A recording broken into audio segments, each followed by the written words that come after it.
Oke, assalamualaikum warahmatullahi wabarakatuh. Kita lanjutkan untuk topik selanjutnya, yaitu tentang basic transistor, dasar tentang transistor. Jadi kalau pada materi sebelumnya kita sudah membahas tentang dioda ya. Yang terakhir subtopiknya yaitu tentang voltage multiplier atau pengganda tegangan. Sekarang kita ke topik yang lain, yaitu setelah dioda kita membahas tentang transistor, tetapi dasarnya dulu untuk transistor. Nah, untuk bentuk dari transistor yaitu bermacam-macam ya. Ada yang seperti ini besar, ada yang sedang, sampai ada yang paling kecil SMD ini. Jadi macam-macam, tidak seperti yang ada di sini saja.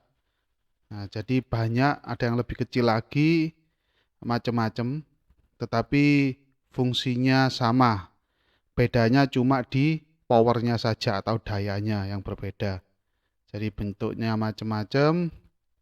Ada yang ada heatsinknya di sini, ada yang tidak ada seperti ini. Nah, itu menunjukkan apa? Kalau ada heatsinknya seperti ini, ataupun yang di sini juga ada heatsinknya atau besinya lah gampangannya, atau pendingin atau besinya.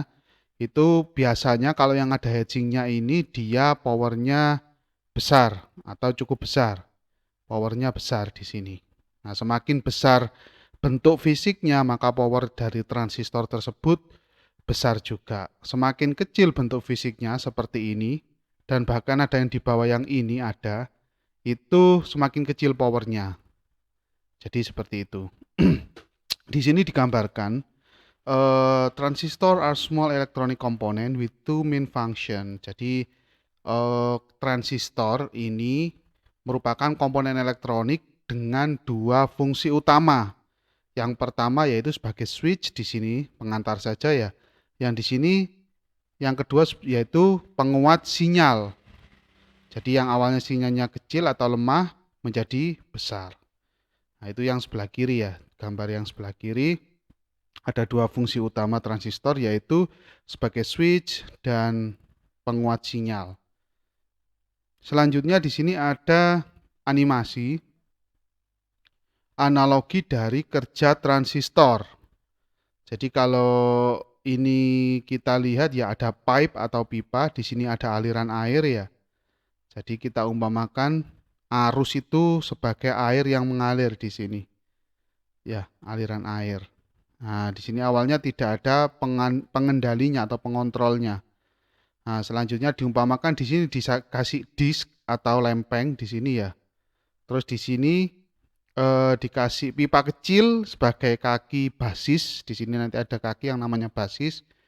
Nah, di sini kaki yang kecil ini akan mengendalikan lempengan yang besar di sini, aliran utama dari air atau arus sebagai analoginya. Nah, di sini ada aliran air yang kecil, arus kecil, dia bisa mengendalikan aliran arus atau air yang besar yang ada di sini. Nah, nanti akan dibahas pada slide-slide berikutnya atau video-video berikutnya untuk lebih detailnya. Oke, langsung saja kita ke outline dari slide ini, yaitu yang pertama tentang transistor introduction. Jadi pengenalan tentang transistor, yaitu meliputi nanti ada bahan-bahannya transistor itu apa saja, semikonduktornya seperti apa. Selanjutnya di situ akan dibahas tentang definisinya juga, terus penemuan transistor seperti apa. Selanjutnya ada klasifikasi dan kelebihan dan kekurangannya transistor eh, dibandingkan dengan vakum tube. Jadi sebelum transistor ditemukan vakum tube yang fungsinya mirip dengan transistor. Selanjutnya akan dibahas tentang BJT, bipolar junction transistor, akan lebih detail lagi, lebih mendalam lagi. Selanjutnya BJT operation mode, jadi mode-mode kerja dari transistor BJT. Nah, nanti berdasarkan klasifikasi nanti transistor dibagi ada berapa, di situ akan disebutkan.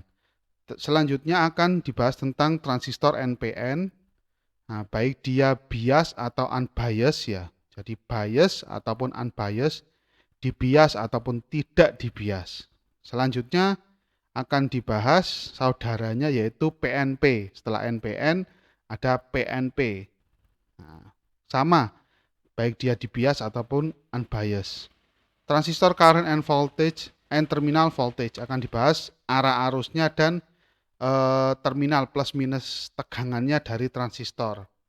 Jadi nanti akan dibahas arah arusnya seperti apa dan polaritas tegangannya seperti apa akan dibahas di sini.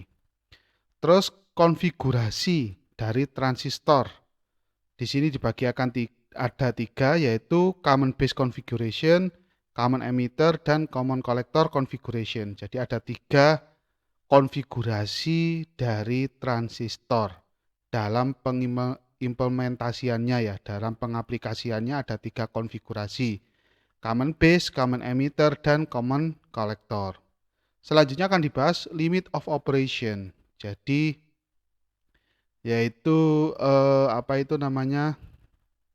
Di sini akan dibahas tentang batas kerja dari transistor itu berapa. Umpamanya arusnya itu berapa batasnya. Tegangannya berapa batasnya akan dibahas di situ. Selanjutnya transistor specification sheet. Ini akan membahas tentang datasheetnya transistor. Jadi beda tipe akan memiliki spesifikasi yang beda. Itu bisa dilihat dalam datasheet tiap-tiap transistor. Tentunya tiap-tiap transistor memiliki tipe ya. Mulai yang paling besar tadi sampai yang kecil dia memiliki tipe. Terkadang walaupun bentuk fisiknya sama tetapi tipenya berbeda, bisa jadi spesifikasinya juga berbeda. Jadi seperti itu. Tidak harus yang bentuknya sama persis, spesifikasinya harus sama, tidak. Bahkan kebanyakan yang bentuknya sama persis, itu spesifikasinya banyak yang berbeda. Tergantung nomor serinya di situ. Nanti ada nomor seri transistor sekian. Jadi spesifikasinya seperti ini, seperti ini, seperti ini. Jadi itu ya. Langsung saja kita ke poin yang pertama. Tentang yaitu transistor introduction. Pengenalan transistor dulu ya. Kenalan dulu, tak kenal maka tak sayang. Oke, kita kenalan dulu dengan transistor. Untuk yang paling bawah ini adalah contoh transistor dengan seri BC548. BC548. Oke, ini contohnya ya. Ini bentuknya kecil ini. Bentuknya kecil. Bentuknya kecil. Kita bahas poin yang pertama, the development of electronic industry as we see today started with the invention of a transistor. Jadi perkembangan atau kemajuan dalam dunia elektronik, dalam industri elektronik yang kita lihat sekarang itu dimulai atau diawali dengan penemuan transistor. Jadi majunya industri elektronik seperti telah ditemukannya laptop, handphone, atau smartphone, dan semua peralatan elektronik seperti robotika itu diawali dengan penemuan transistor ini. Jadi majunya teknologi sekarang yang Anda lihat itu diawali dengan penemuan transistor. The working of the transistor can be understood easily if you already have the knowledge about semiconductor diode. Jadi cara kerja transistor dapat dipahami dengan mudah jika Anda telah memiliki pengetahuan tentang dioda. Sudah kita bahas pada video-video sebelumnya. Jadi seperti apa bahan dasarnya dioda itu, cara kerjanya dioda sudah kita bahas pada video-video sebelumnya. Silakan dilihat pada video sebelumnya. Jika Anda belum memahami tentang dioda. Jadi sudah mulai awal dijelaskan cara kerjanya seperti apa. Selanjutnya, we saw that diode are made up of the combination of N-type and P-type semiconductor. Jadi kita sudah melihat pada video sebelumnya, dioda itu dibuat dari kombinasi atau penggabungan antara semikonduktor tipe P dan semikonduktor tipe N. Jadi sudah kita bahas sebelumnya, dioda itu dibuat dari semikonduktor tipe P dan semikonduktor tipe N. When a P-type semiconductor is joined with the N-type semiconductor, jadi pada saat semikonduktor tipe P ini disambungkan dengan semikonduktor tipe N, maka PN junction is formed between them. Jadi sambungan PN yang ada di tengah-tengah ini akan tercipta atau terbangun. Jadi tengah-tengah di antara semikonduktor tipe N dan tipe P akan ada PN junction, sambungan PN. This PN junction form a most popular device known as a semiconductor diode. Jadi PN junction ini akan menghasilkan komponen elektronika yang sangat atau yang paling populer, paling terkenal, yaitu dinamakan dioda. Jadi dioda. Jadi PN junction ini akan menghasilkan komponen yang paling terkenal saat ini, yaitu namanya dioda. An additional another layer to a PN junction diode form a three-terminal device called transistor. Jadi dengan menambahkan satu layer atau satu lapisan semikonduktor lagi, entah itu P atau itu N lagi ya. Jadi di situ sudah ada, kalau dioda sudah ada semikonduktor tipe P dan semikonduktor tipe N kan ya. Selanjutnya pada saat saya tambahkan satu lapisan lagi, satu semikonduktor lagi, entah itu P ataupun itu N, maka dia akan menjadi device atau komponen dengan 3 kaki. Nah, dalam hal ini dioda kan awalnya cuma 2 kaki. Nah, sekarang karena saya tambahkan satu lapisan lagi, akan menjadi komponen 3 kaki, 3 terminal atau 3 kaki, di mana dia dinamakan transistor. Namanya yaitu transistor di sini sesuai yang ada di sini. Dia memiliki 3 kaki, 1, yang tengah 2, dan 3. The term transistor normally refer to a bipolar junction transistor. Jadi ini biasanya ya orang-orang itu menyebut transistor itu merujuk pada BJT, bipolar junction transistor. Meskipun ada yang nanti akan dibahas dalam klasifikasi ya. Untuk transistor ini dibagi menjadi 2 ya. Ada yang BJT, bipolar junction transistor, ada yang FET. Jadi field effect transistor. Jadi kalau orang menyebut MOSFET berarti dia termasuk transistor yang FET. Jadi seperti itu. Kalau transistor atau BJT berarti biasanya dia ya BJT itu sendiri. Kalau MOSFET biasanya orang menyebutnya MOSFET seperti itu. Walaupun asalnya dia juga termasuk transistor tetapi yang golongan FET. Kalau transistor seperti BC548 ini yang ada di contoh, itu dia BJT. Jadi seperti itu, akan dibahas klasifikasinya pada slide-slide selanjutnya. Nah, ini contoh yang sebelah kanan ini ada animasi dia transistor sebagai switch. Fungsinya sama dengan atau sebagai switch atau saklar. Selanjutnya di sini like PN junction diode, seperti halnya dioda, PN junction dioda, a transistor is also made up of combination of P and N type semiconductor layer. Jadi transistor juga dibuat atau diproduksi dari kombinasi antara semikonduktor tipe P dan semikonduktor tipe N. Jadi transistor juga dibuat dari kombinasi semikonduktor tipe P dan semikonduktor tipe N. Jadi kalau kita lihat langsung di sini, jadi dia ada di sini kombinasi antara semikonduktor N dan P, dia menjadi bisa NPN dan bisa menjadi PNP. Jadi dari kombinasi tersebut dia bisa menjadi transistor NPN dan PNP. Kita lihat dulu. However, bagaimanapun, unlike the PN junction diode, bagaimanapun juga transistor ini tidak seperti dioda. Tidak seperti dioda. Tetapi apa?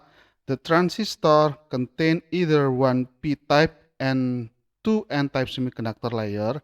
Jadi transistor itu bisa, yang pertama ini ya, bagian yang pertama atau klasifikasi yang pertama, transistor itu bisa terdiri dari satu semikonduktor tipe P dan dua semikonduktor tipe N di sini.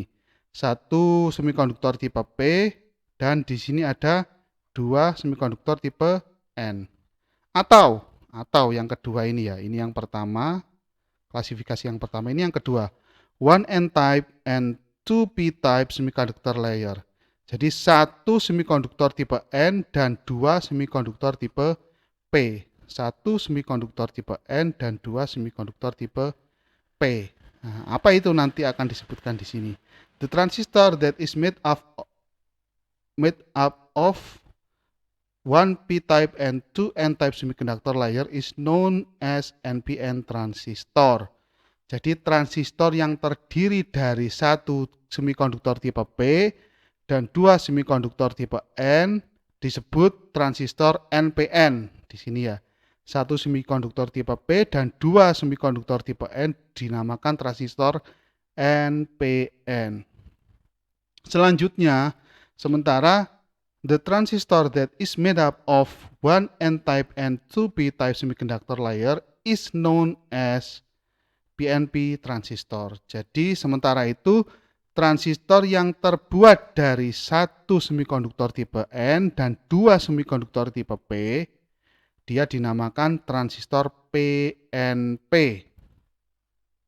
Seperti itu. Nah, untuk simbolnya seperti ini ya. Kalau NPN, nah kita lihat di sini ada anak panahnya yang keluar. Di sini anak panah ini menunjukkan arah arusnya. Kaki-kakinya namanya base atau basis, kolektor tetap kolektor, dan emitter ini emitor. Nah, untuk yang semikonduktor tipe N, arah anak panahnya di sini keluar. Kakinya emitor, letak anak panah ini kakinya ada di kaki emitor. Begitu juga PNP, anak panah ini terletak pada kaki emitor. Tetapi bedanya kalau di PNP arah anak panahnya masuk, itu menunjukkan arah arus. Arah arusnya masuk. Sama kakinya di emitor juga, tetapi anak panahnya arahnya masuk. Kaki-kakinya juga sama, emitor, base atau basis, dan kolektor sama. Nah, di situ. Nah, ini ada gambaran atau animasi di sini ya. Kalau NPN kita lihat basis arusnya masuk, kolektor arusnya masuk, sedangkan emitor arusnya keluar sesuai dengan arah anak panah ini. Nah, menunjukkan arah arus. Selanjutnya untuk yang PNP di sini beda dengan ini ya. Ini NPN yang pertama, yang kedua ini sebelah kanan PNP. Kita lihat di kaki emitor ini yang bawah ini arah arusnya masuk kan ya, sesuai dengan arah anak panah.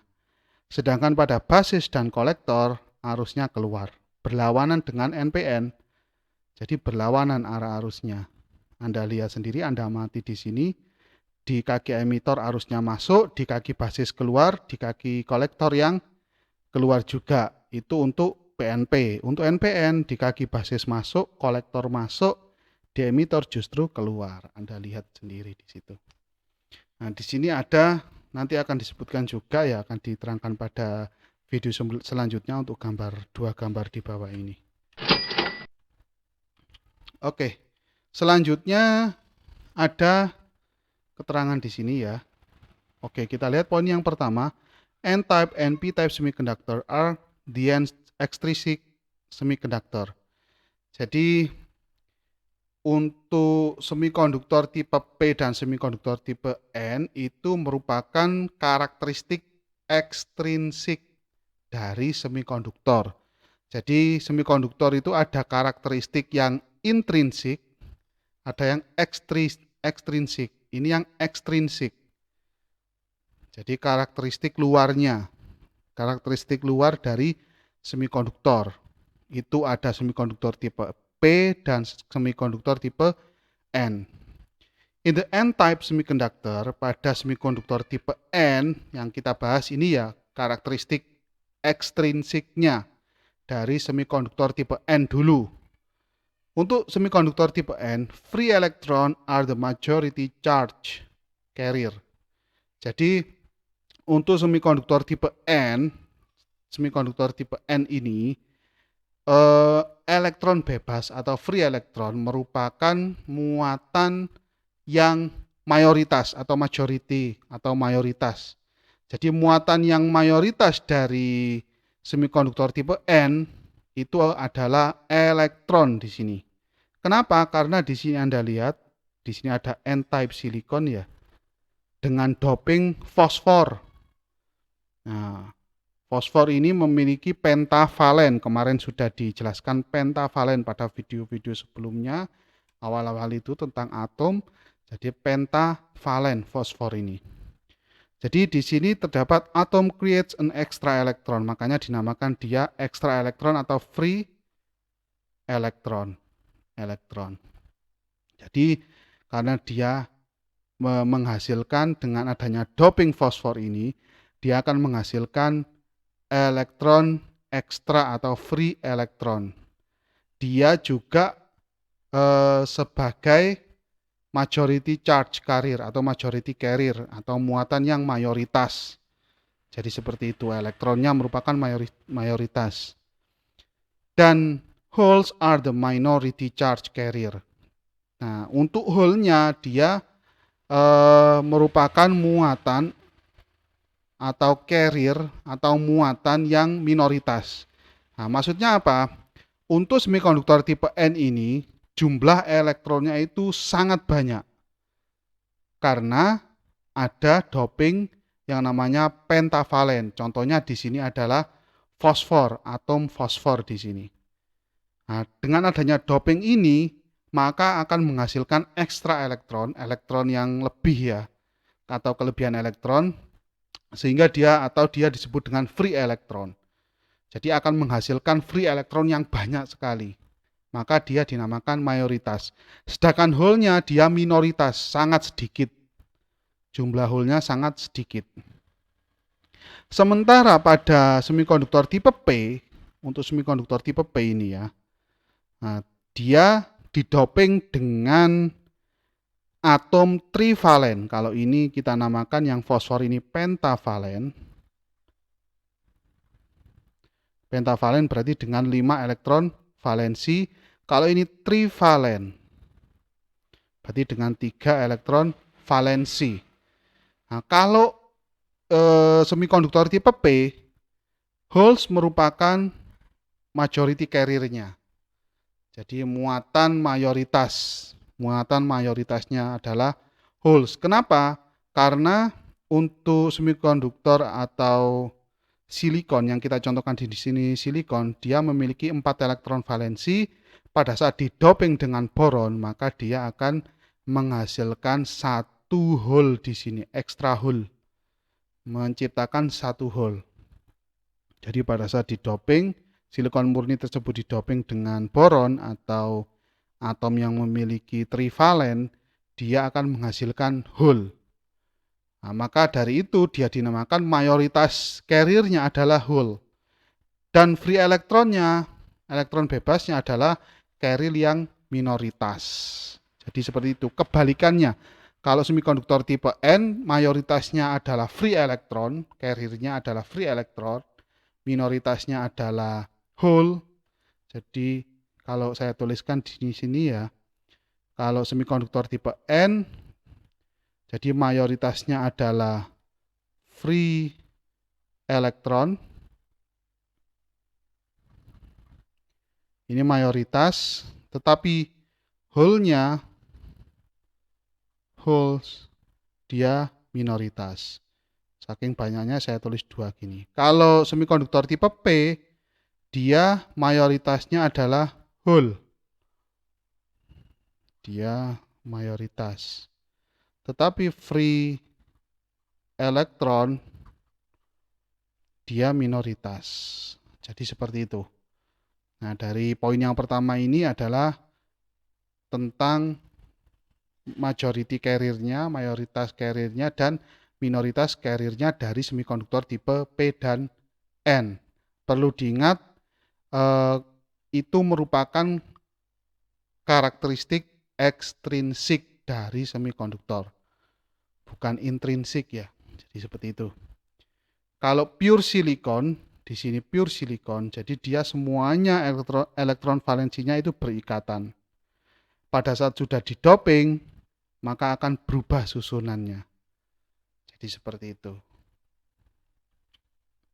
Therefore, in N-type semiconductor, free electron carry most of the current. Jadi yang mengalirkan arus pada semikonduktor tipe N adalah free electron, atau yang membawa arusnya atau yang mengalirkan arusnya.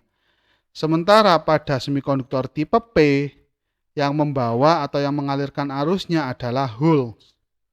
Jadi yang majority carrier-nya itu dia akan bertugas untuk mengalirkan arus. Untuk semikonduktor tipe N, karena majority carrier-nya itu free elektron atau elektron bebas, maka dia bertugas untuk mengalirkan arus. Untuk semikonduktor tipe P, karena majority carrier-nya holes, yang mengalirkan arusnya adalah hole. Jadi seperti itu. Nah, untuk definisi dari transistor akan kita lanjutkan pada video selanjutnya. Terima kasih.